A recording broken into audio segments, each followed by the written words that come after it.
Hello guys, welcome back to the channel. हमारी preparation जो है कार्बोक्सिलिक एसिड की वो कंप्लीट हो चुकी है। आज हम इसकी physical properties and chemical reactions के बारे में डिस्कस करेंगे। ठीक है, तो सबसे पहले हम स्टार्ट करते हैं फिज़िकल प्रॉपर्टीज़ से। Physical properties of carboxylic acid.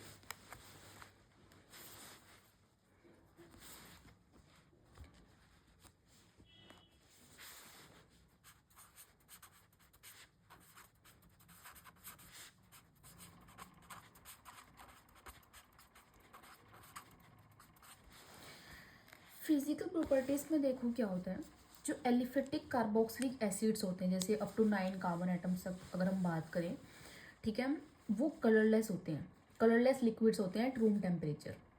But जो हायर एसिड्स होते हैं, ठीक है, हायर ऑर्डर के एसिड्स होते हैं, मतलब 9 कार्बन से ज़्यादा के, तो वो सॉलिड होते हैं, ठीक है, या फिर प्रैक्टिकली ऑर्डरलेस, ठीक है, मतलब स्मेल नहीं आती उनमें, और due to their low volatility की वजह से।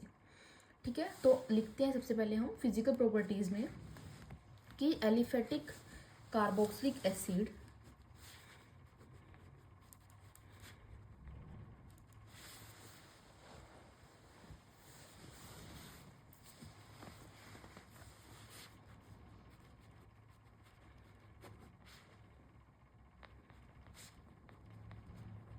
up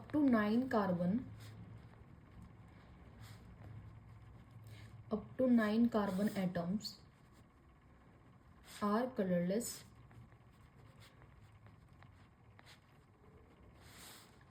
liquids at room temperature।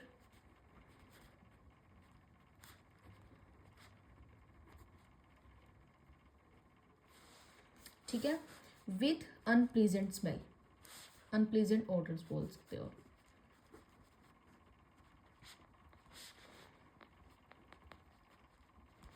But the higher acids, ठीक है, जो हायर एसिड्स होते हैं वो क्या होते हैं, are solids and practically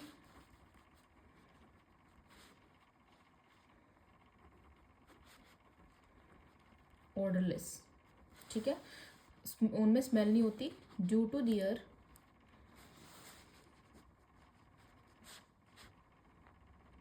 low volatility. ठीक है, अब बात करते हैं इनके बॉइलिंग पॉइंट के बारे में। कार्बोक्सिलिक एसिड्स का जो है हायर बॉइलिंग पॉइंट होता है, एल्डिहाइड, कीटोन, इवन अल्कोहल से भी ज़्यादा होता है। ठीक है, ये किस वजह से, because due to most extensive association of carboxylic acid molecules through intermolecular hydrogen bonding. ठीक है, क्योंकि कार्बोक्सिलिक एसिड में क्या होता है ना, बहुत ज़्यादा जो है मोर इंटेंसिव एसोसिएशन होती है, ठीक है, हाइड्रोजन बॉन्डिंग होती है, ठीक है, जिससे मतलब वो डाइमर्स भी बना सकते हैं। तो हाइड्रोजन बॉन्डिंग ज़्यादा होने की वजह से इनका जो बॉइलिंग पॉइंट है वो ज़्यादा होता है, even aldehyde, ketone and alcohol से भी ज़्यादा होता है। ठीक है, मतलब ये जो इतना स्ट्रॉन्ग हाइड्रोजन बॉन्ड होता है कि इसको आप ब्रोक भी नहीं कर सकते, even in a vapour face. ठीक है, तो मोस्ट कार्बोक्सिलिक एसिड डाइमर में एग्जिस्ट करते हैं वेपर फेस के अंदर, और इन एप्रोटिक सॉल्वेंट्स में भी आप बोल सकते हो। ठीक है, तो बॉइलिंग पॉइंट के बारे में हम लिखते हैं, कार्बोक्सिलिक एसिड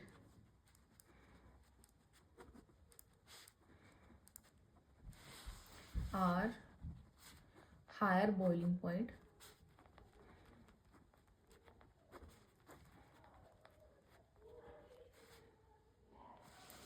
देन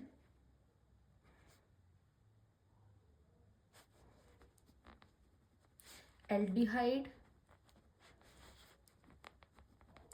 कीटोन और even alcohols.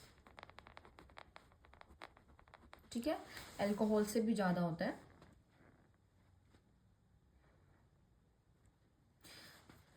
This is due to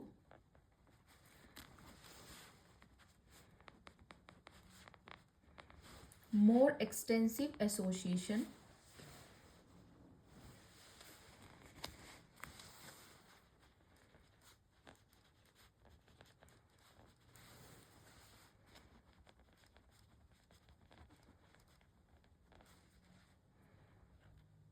of carboxylic acid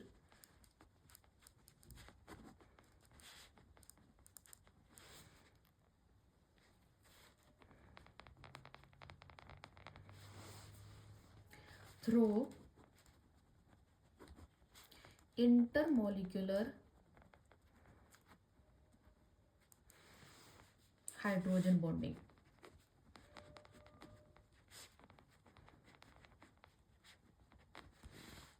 ठीक है, in fact most carboxylic acid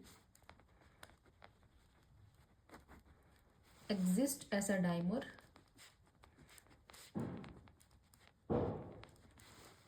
in the vapor phase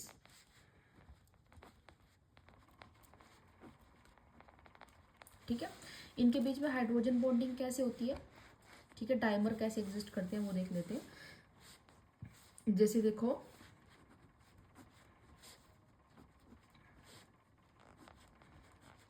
ऐसे है, ठीक है, कार्बोक्सिलिक एसिड है, इस तरह से इधर भी, ठीक है, तो यहाँ से सॉरी यहाँ पे हाइड्रोजन आएगा, यहाँ पे oxygen, C double bond O OH है ना, तो ये हाइड्रोजन बॉन्डिंग होगी और इधर से ये, तो ये ऐसा डाइमर एग्जिस्ट कर रहा है इन वेपर स्टेट और इन एप्रोटिक सॉल्वेंट्स भी आप बोल सकते हो। ठीक है,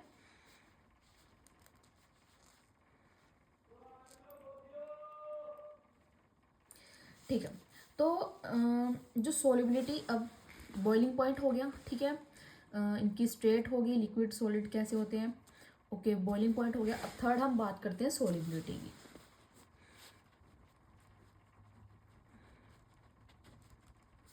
ठीक है, सॉल्युबिलिटी डिक्रीज होती है जैसे जैसे आपके नंबर ऑफ कार्बन एटम जो है इंक्रीज करते हैं, मतलब हायर जो कार्बोक्सिलिक एसिड हैं वो इनसॉल्युबल होते हैं वाटर में due to increase high hydrophobic interaction of hydrogen bond, मतलब जो इसका हाइड्रोकार्बन पार्ट है ना उसमें हाइड्रोफोबिक इंट्रैक्शन हो जाती है। ठीक है, जिसकी वजह से जो सोल्युबिलिटी है हायर कार्बोक्सिलिक एसिड की वो डिक्रीज कर जाती है।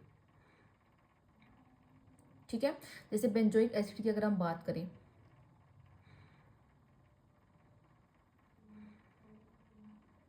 ठीक है, मैं आपको दिखाऊंगी इसमें हाइड्रोजन बॉन्डिंग वाटर के साथ हम कैसे शो करते हैं इसकी, और कैसे जैसे जैसे नंबर ऑफ कार्बन एटम्स बढ़ते हैं तो सॉल्युबिलिटी जो है वो डिक्रीज होती है। ठीक है, और जो कार्बोक्सिलिक एसिड है वो जो पोलर ऑर्गेनिक सॉल्वेंट्स हैं उनके अंदर सोल्यूबल होते हैं। पोलर ऑर्गेनिक सॉल्वेंट कौन से होते हैं, जैसे बेंजीन हो गया, ईथर, अल्कोहल, ये इन वाले सॉल्वेंट में ये सोल्यूबल होते हैं। ठीक है, तो हम यहाँ लिख सकते हैं the solubility decrease with increase number of carbon atom. ठीक है, जैसे कार्बन एटम इंक्रीज करेंगे तो जो सोल्यूबिलिटी है वो क्या करेगी, डिक्रीज करेगी। जो हायर आपके पास कार्बोक्सिलिक एसिड होते हैं, higher carboxylic acids are practically insoluble in water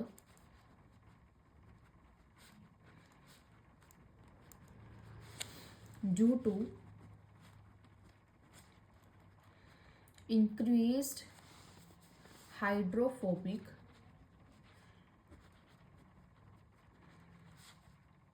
interaction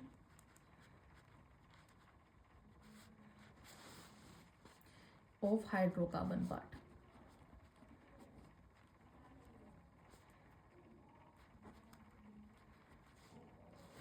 ठीक है, और इसमें लिख सकते हो कि कार्बोक्सिलिक एसिड यहाँ से आपका क्वेश्चन बन सकता है, are also soluble in less polar organic solvent.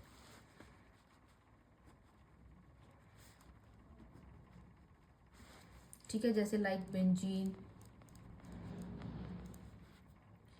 Ether, alcohol. ठीक है, इनमें जो है ये सोल्यूबल होते हैं।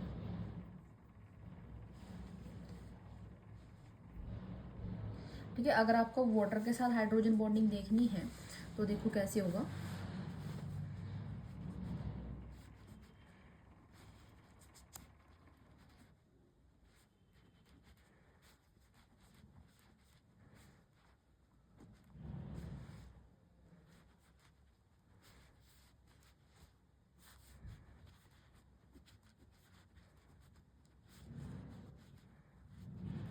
इस तरह से।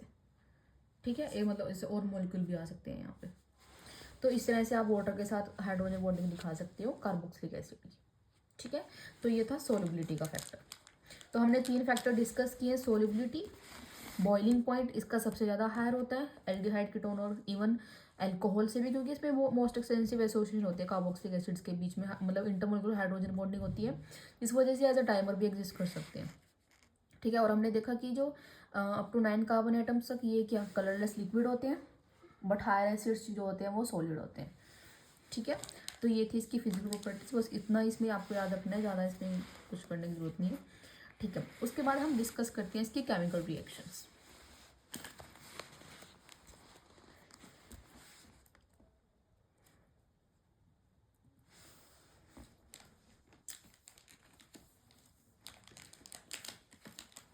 Chemical reactions,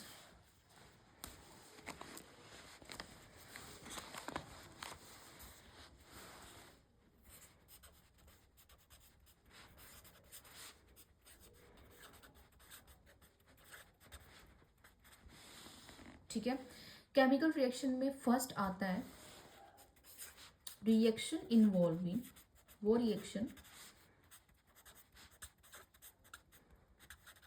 involving cleavage of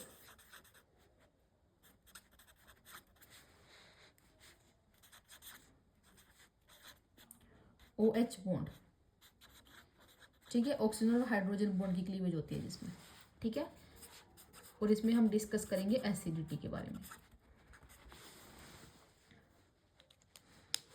ठीक है, एसिडिटी हम पहले भी डिस्कस कर चुके हैं एल्डिहाइड के केस। ठीक है, एल्डिहाइड के केस में, कीटोन के केस में, जहाँ पे भी हमने डिस्कस किया था एसिडिटी क्या होती है, ये पता नहीं, आई थिंक पिछले चैप्टर में डिस्कस किया था। एसिडिटी क्या होती है, जैसे जो कार्बोनिल के साथ जो हाइड्रोजन, कार्बोनिल ग्रुप के साथ जो हाइड्रोजन अटैच है, मतलब ऐसे ये है ना, इस हाइड्रोजन की ऐसी इसकी बात हो रही है, इस एसिडिक हाइड्रोजन की। ठीक है, तो इनमें कैसे एसिडिटी जो है वेरी करेगी, वो चीज़ हम यहाँ पे स्टडी करेंगे। ठीक है, ठीक है, एसिडिटी में देखो फर्स्ट क्या आता है, reaction with metal and alkalis. Metal के साथ इसकी रिएक्शंस डिस्कस करेंगे, मेटल्स एंड एल्कलीज। ठीक है,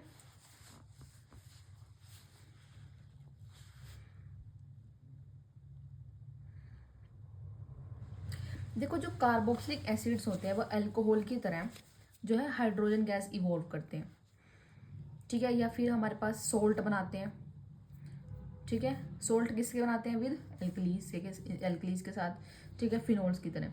तो इनकी जो रिएक्शन है वो कुछ कुछ अल्कोहल और फिनोल से ये मिलती जुलती है। ठीक है, ये हमने पढ़ी हुई है। सो फिनोल मतलब देख लेते हैं, हम रिएक्शन देख लेते हैं पहले। जैसे हमारे पास ऐसे कार्बोक्सिलिक एसिड है, ठीक है, तो इसकी हम रिएक्शन करवाएंगे अगर मेटल के साथ, कोई भी हमने मेटल ले लिया। ठीक है, तो ये यहाँ से देखो क्या होगा, RC double bond O, ONA, ये नेगेटिव, ये पॉजिटिव, और साथ में निकला क्या, H2, ये इवॉल्व होगी। ठीक है, तो यहाँ से हमारे पास क्या बनेगा, ये भी 2, यहाँ से ये 2, ये 2, ठीक है, तो ये बनेगा सोडियम कार्बोक्सिलेट।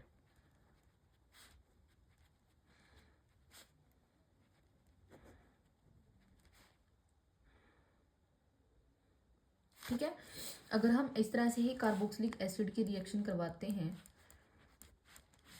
सपोज हमने NaOH के साथ करवाई, ठीक है, तो ये क्या बन रहा है, ये नेगेटिव ये पॉजिटिव। ठीक है, साथ में निकला क्या, H2O, वाटर निकला है। ठीक है, ऐसे ही अगर और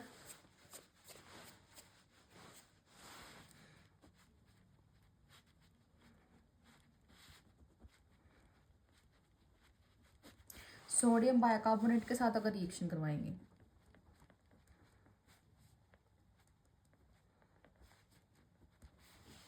ठीक है, तो यहाँ से निकलेगा वाटर और साथ में कार्बन डाइऑक्साइड। ठीक है, तो ये रिएक्शंस हैं कुछ, मतलब यहाँ से एसिडिटी कैसी, यहाँ ये हाइड्रोजन रिमूव हो रहा है। ठीक है, तो जब हम मैटर के साथ रिएक्शन करवाएंगे तो ये इस तरह से सोडियम कार्बोक्सिलेट बनाता है। ठीक है, और H2 इवॉल्व हो रही है, यहाँ से वाटर निकल रहा है। ठीक है, यहाँ से वाटर और कार्बन डाइऑक्साइड निकल रही है।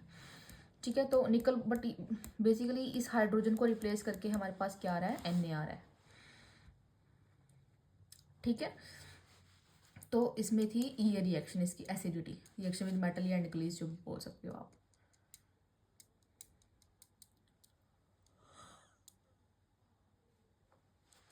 ठीक है, देखो इसमें नेक्स्ट क्या आता है कि carboxylic acid dissociate in water to give resonance stabilised carboxylate anion. ठीक है, देखो नेक्स्ट लिखते हैं,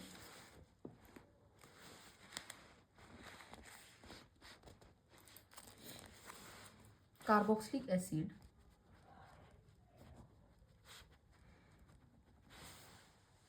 dissociates in water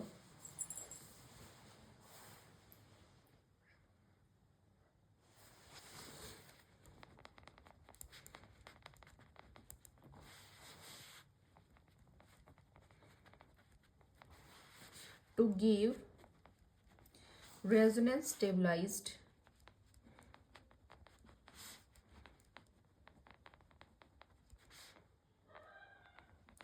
carboxylate anions and hydronium anion।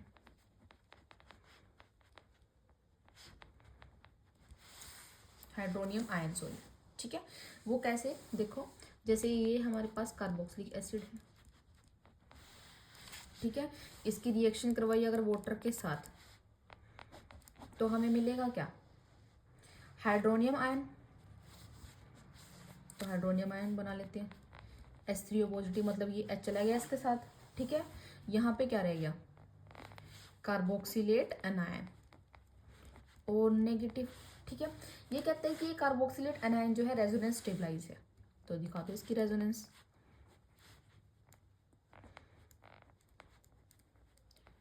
Double bond O। ठीक है, या फिर इसको कैसे लिख सकते हैं,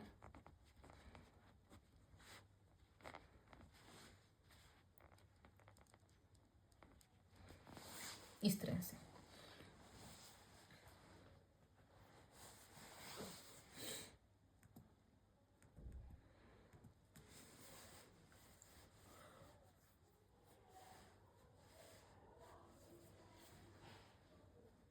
ठीक है, तो इसमें ये चीज़ इंपॉर्टेंट थी कि जब हम कार्बोक्सिलिक एसिड को वाटर, मतलब वाटर के साथ डिसोसिएट हो जाता है और एक रेजोनेंस स्टेबलाइज्ड कार्बोक्सिलेट अनायन हमें मिलता है वहाँ से, और हाइड्रोनियम आयन मिलता है।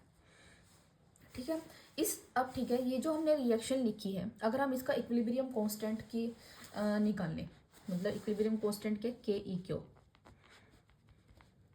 ठीक है, इक्विलिब्रियम कांस्टेंट क्या होता है, प्रोडक्ट की कंसंट्रेशन अपॉन रिएक्टेंट की कंसंट्रेशन ना। तो प्रोडक्ट क्या है हमारे पास यहाँ पे, हाइड्रोनियम आयन की कंसंट्रेशन, साथ में कार्बोक्सिलेट अनायन है, कार्बोक्सिलेट आयन, और नीचे क्या है, कंसंट्रेशन ऑफ रिएक्टेंट, मतलब वाटर की कंसंट्रेशन और साथ में कार्बोक्सिलिक एसिड की कंसंट्रेशन। ठीक है, तो ये तो था इक्विलिब्रियम कांस्टेंट की वैल्यू। अगर या इसको इसका हम एसिड डिसोसिएशन कांस्टेंट निकाल लें के ए। ठीक है, एसिड डिसोसिएशन कांस्टेंट क्या होता है, इक्विलिब्रियम कांस्टेंट की कांस्टेंट, और यहाँ से वाटर की कंसंट्रेशन लिखेंगे इसके साथ में। ठीक है, तो के ई क्यू की जब हम वैल्यू पुट करेंगे यहाँ पे तो वो क्या आएगा, तो यहाँ से हमारे पास वाटर की कंसंट्रेशन कट जाएगी और यहाँ से बचेगा ये।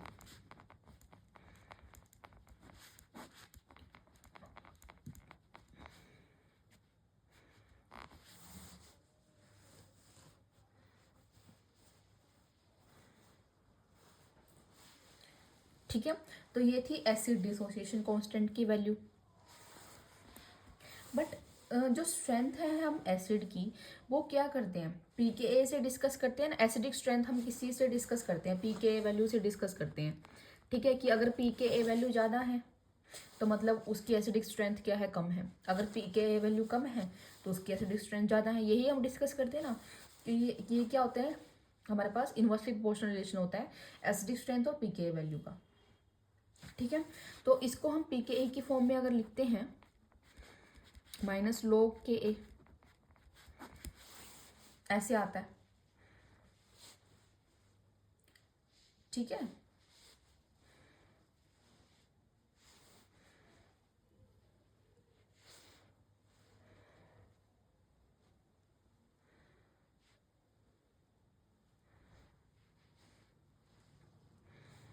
ठीक है, तो अगर हम किसी भी चीज़ की हमें एसिडिक स्ट्रेंथ मेजर करनी है तो वो हम पीकेए की फॉर्म में करते हैं। ठीक है, ये तो है इसका एसिड डिसोसिएशन कांस्टेंट। पीके वैल्यू से कैसे डिस्कस कर मेजर करते हैं कि जितना अगर एसिडिक स्ट्रेंथ मतलब पीके वैल्यू अगर ज़्यादा है तो मतलब उसकी एसिडिक स्ट्रेंथ क्या होगी, कम होगी। मतलब जैसे वीक एसिड्स हैं, ठीक है, उनकी पीके वैल्यू जो है वो लाई करती है 5 और 15 के बीच में। ठीक है, बट जो स्ट्रॉन्ग एसिड्स हैं उनकी पीके वैल्यू <<1 होती है। ठीक है, या जो वही 1 to 5 मॉडरेटली आप कह सकते हो। ठीक है, तो इस तरह से पीके वैल्यू पीके के साथ हम इस तरह से जो है उसकी एसिडिक स्ट्रेंथ को जो है मेजर आउट कर सकते हैं।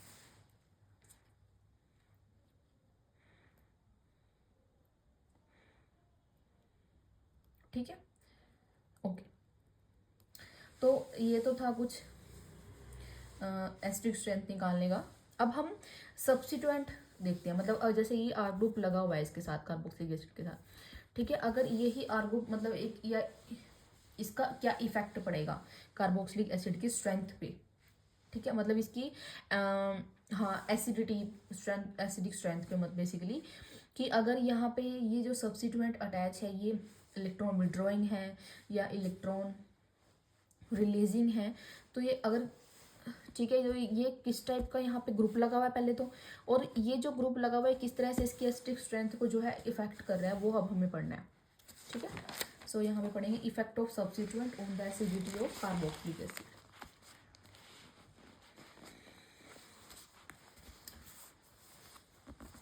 इफेक्ट ऑफ सब्स्टिट्यूएंट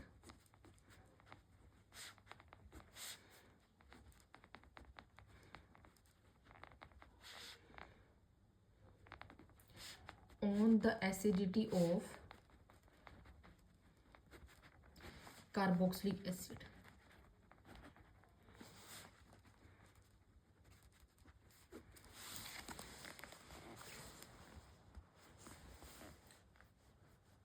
ठीक है, जो सब्स्टिट्यूएंट जैसे अगर हमारे पास इलेक्ट्रॉन विड्रॉइंग ग्रुप लगा हुआ है, ठीक है, देखो दो टाइप के सब्स्टिट्यूएंट हो सकते हैं, या तो इलेक्ट्रॉन विड्रॉइंग ग्रुप लगाओ इस तरह से,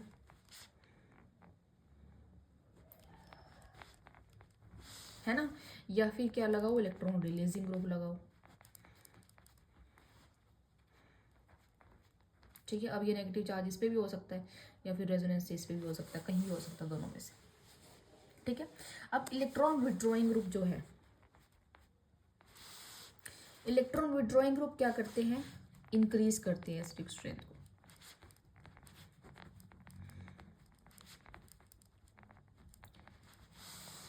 ठीक है, इलेक्ट्रॉन विड्रॉइंग ग्रुप क्या कर रहा है, इस कार्बोक्सिलेट आयन को स्टेबलाइज कर रहा है बेसिकली, क्योंकि नेगेटिव चार्ज है देखो, कार्बोक्सिलेट आयन पे क्या है, नेगेटिव चार्ज है, तो जब ये इसे इलेक्ट्रॉन लेगा तो इसको क्या करेगा, स्टेबल करेगा ना। तो कार्बोक्सिलेट आयन को ये स्टेबलाइज कर रहा है इलेक्ट्रॉन विड्रॉइंग ग्रुप, तो ये क्या कर रहा है, एसिडिक स्ट्रेंथ को क्या कर रहा है, इंक्रीज कर रहा है।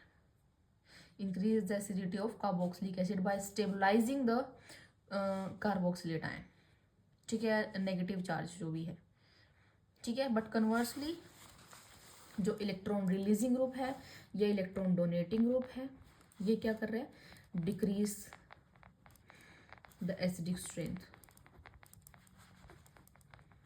ठीक है। ये डिक्रीज कर रहा है एसिडिक स्ट्रेंथ को, क्योंकि ये इस कार्बोक्सिलेट आयन को क्या कर रहा है, डिस्टेबलाइज, ठीक है। तो इलेक्ट्रॉन विड्रॉइंग ग्रुप अगर लगे होते हैं तो वो एसिडिक स्ट्रेंथ को इंक्रीज करते हैं, whereas electron donating group ये क्या करते हैं, डिक्रीज करते हैं। अब देखो डोनेटिंग ग्रुप क्या है, ऑलरेडी नेगेटिव चार्ज है और ये ऊपर से और इसको इलेक्ट्रॉन दी जा रहा है, तो ऑब्वियसली डिस्टेबलाइज कर रहा है ना। तो अब हम कुछ ग्रुप लिखते हैं, ठीक है, उनका ऑर्डर देख लेते हैं, एसिडिटी ऑर्डर इंक्रीज,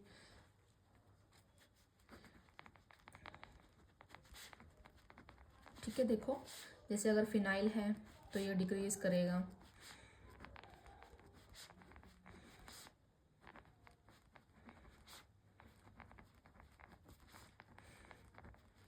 ठीक है, ये इलेक्ट्रॉन विड्रॉइंग है, ये क्या है, इसके अंदर तो पाई इलेक्ट्रॉन डेंसिटी होती है ना, तो ये तो इलेक्ट्रॉन डोनेटिंग है ना, और ये क्या है, इलेक्ट्रॉन विड्रॉइंग ग्रुप है, तो यहाँ से इंक्रीज और ये यहाँ ये डिक्रीज कर रहा है, ठीक है।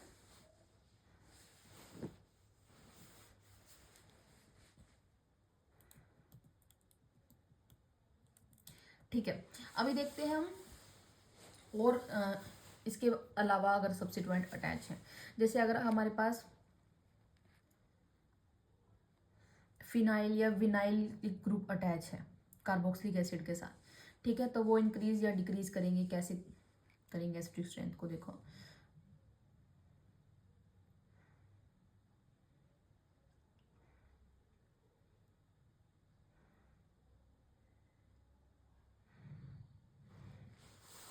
देखो अगर इस तरह से है CH2 डबल बॉन्ड C, ठीक है, तो ये भी क्या कर रहा है, इंक्रीज कर रहा है सी एसिडिक स्ट्रेंथ को। इंक्रीज कैसे कर रहा है, रेजोनेंस स्टेबलाइजेशन,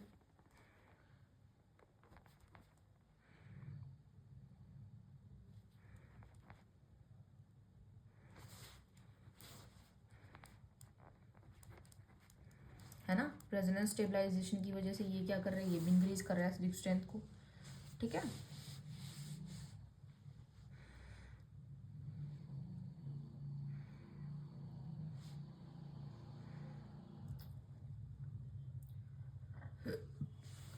ठीक है, और देखो जैसे हमारे पास फिनाइल, इसमें हमारे पास 3 केसेस हैं, ठीक है। एक तो ऐसे ही फिनाइल के साथ मतलब बेंजीन के साथ आपके पास बेंजोइक एसिड है सपोज, ठीक है। अच्छा एक है हमारे पास 4 नाइट्रो, 4 पे नाइट्रो ग्रुप लगा हुआ बेंजोइक एसिड, और यहाँ पे है 4 पे मिथॉक्सी, ऊपर बेंजोइक एसिड, ठीक है।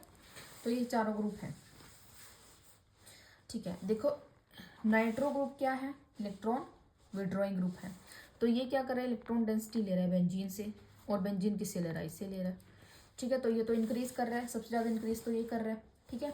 उसके बाद ये एंड देन ये तो ऑब्वियसली डिक्रीज कर रहा है, क्योंकि इलेक्ट्रॉन डोनेटिंग ग्रुप है, इसको देगा तो ये आगे और इसको डिस्टेबलाइज करेगा इस कार्बोक्सिलेट आयन को, ठीक है। तो यहाँ से मेन कंक्लूजन बस यही है इसका, कि जो इलेक्ट्रॉन विड्रॉइंग ग्रुप होते हैं वो इंक्रीज करते हैं एसिडिक स्ट्रेंथ को, वो एसिडिक स्ट्रेंथ को इंक्रीज कैसे करते हैं, वो स्टेबलाइज करते हैं कार्बोक्सिलेट आयन को। बट इलेक्ट्रॉन डोनेटिंग ग्रुप क्या करते हैं, डिक्रीज करते हैं एसिडिक स्ट्रेंथ को, वो डिस्टेबलाइज करते हैं कार्बोक्सिलेट आयन को, ठीक है। तो ये 2 चीज़ें हैं, ये 2 चीज़ें बस आपको याद रखनी है इसमें, ठीक है। तो आज हमने पढ़ा क्लीवेज ऑफ ऑक्सीजन और हाइड्रोजन बॉन्ड के क्लीवेज की रिएक्शन, उसमें हमने फर्स्ट रिएक्शन देखी एसिडिटी, एसिडिटी के बारे में हमने पढ़ा और इस ऐसे मेटल के साथ रिएक्शन देखी और इसकी कुछ फिजिकल प्रॉपर्टीज डिस्कस की। कल हम इसकी सेकंड रिएक्शन करेंगे जिसमें हम कार्बन और ऑक्सीजन बॉन्ड की क्लीवेज की बात करेंगे। ठीक है, सो इस वीडियो में इतना ही। Stay tuned for upcoming videos. Thank you so much.